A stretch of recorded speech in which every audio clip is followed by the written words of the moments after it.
retrouver Marvin, qui va être notre guide pour les ours Kermode.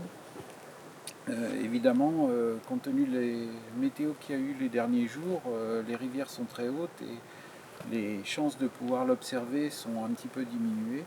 En revanche, nous allons aller sur les meilleurs postes et la probabilité de les voir accompagnés de Marvin est vraiment supérieure à la normale, puisqu'il connaît son environnement particulièrement bien. Donc on va principalement aller, je pense, sur Gribble Island, peut-être sur l'île de la Princesse Royale.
C'est un village de la communauté Gitgat, des Premières Nations qui vivent au Canada. Comme on peut voir sur ce petit village, il n'y a pas de route, on a juste des caillebotis pour se déplacer de maison en maison. Le village de Hartley Bay provient probablement du nom au cœur en anglais Earth, qui désigne cet endroit magnifique donc comme étant la baie du cœur.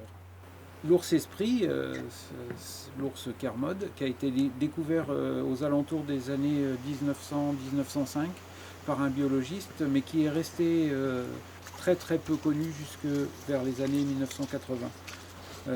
La légende dit que c'est lorsque le corbeau créateur a créé la Colombie-Britannique et entre autres toutes ces îles de la Colombie-Britannique pour se rappeler de l'époque où tout ça était recouvert par des glaces.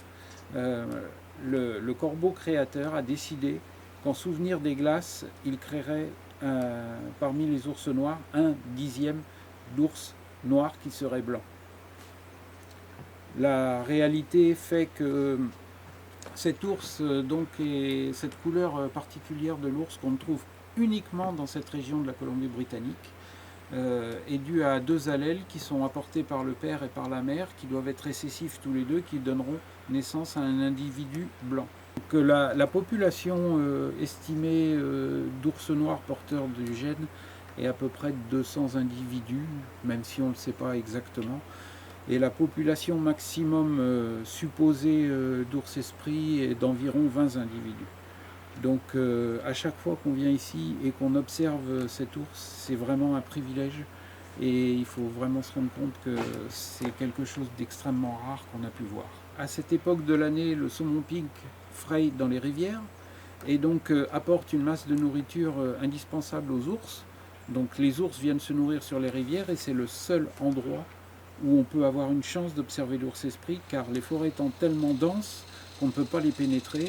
Et même si on passe à 15 ou 20 mètres d'un ours esprit dans la forêt, on ne le verra pas parce que la forêt est vraiment trop dense.